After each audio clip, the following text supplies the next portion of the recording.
Hi, my name is Cameron Ball, and this is question 7 out of the 7 questions. And today we're going to discuss about what we've learned from the preliminary task of our production.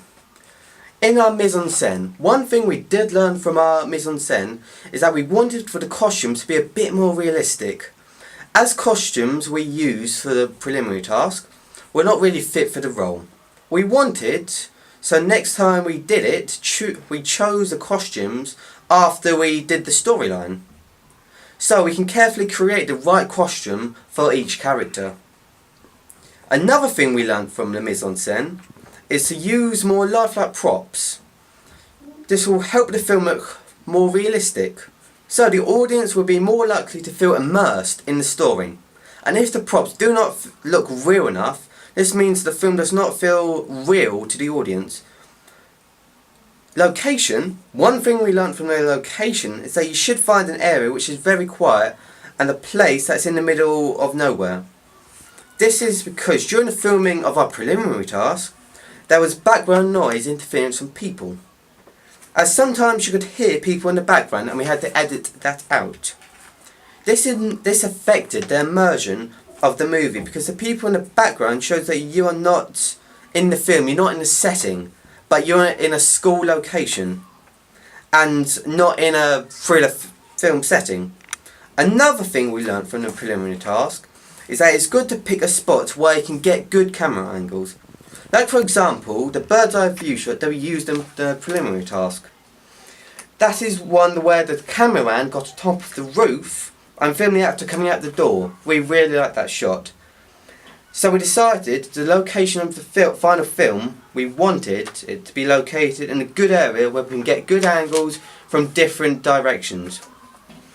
Camera shots. A thing we learned from our preliminary task is that we wanted there to be a range of camera shots from those with different angles, like low angle, high angle, to long shots and close-up shots. As a good variety of shots will make the film more interesting, so shots are not repeatedly used many times to increase variety.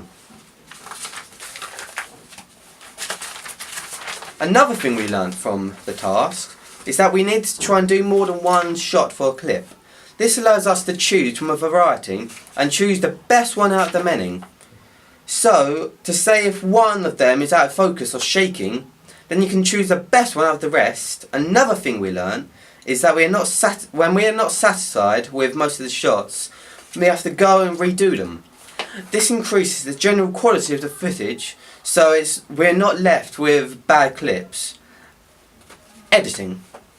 We have learned from the preliminary task for editing is that we should try and make the editing flow smoothly, meaning that actors should not jump from one place to another. This means that editing should be from one shot to another, meaning it has to be smooth, so you don't see an actor walk one place and then they suddenly jump to another place in another shot. Another thing we learned is that it's good to show somebody walking out one door but coming out of another in a different location, due to editing. This means that the settings can be varied, meaning that, say if we can walk out one door, we're not limited to just outside of that door, we can go into a different place which is more visually appealing. So it is open to speculation. So we can include more locations but keep it the same setting. Storyline. One thing we learned from the storyline during the production of our preliminary task is that it's good to have a strong main protagonist. This makes it more interesting for the audience, as a strong protagonist makes it more interesting. And what I mean a strong protagonist is that they have an inspirational backstory that is compelling, that compels the audience to do something with their lives. We also learned that for a compelling story, there has to be some sort of plot twist. This makes it more interesting for the audience. As they're misled into believing something, then they're hit with this new information that promotes excitement and suspense, and makes the audience feel like they are part of the film. A good film is also as good as its main antagonist, as a good antagonist has to be compelling, meaning that there has to be a reason for them to be the antagonist, for them to be evil. So you believe that, you can connect with this guy. the guy in the bike helmet, because you know that what they're doing, they truly believe in it. And finally, music.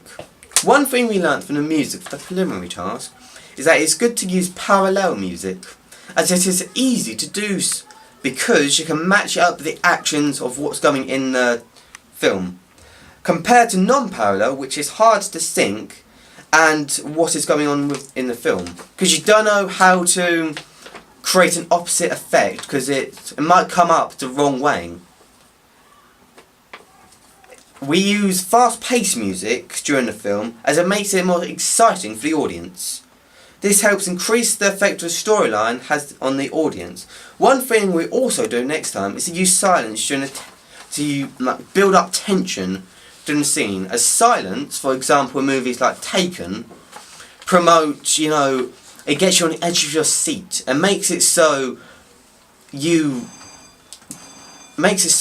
feel like, oh my god, something is going to happen. And then the music flares up again, makes it more intense. So, in my opinion, the biggest flaw of our preliminary task is because of bad script writing. So in our final task, we'll try to limit the amount of dialogue in the movie. Also, one of the best things about the preliminary task was the camera shots. And I think that our final task should take inspiration for what we did in the preliminary task, with a different variety of camera shots. Thank you for watching, and have a really good day.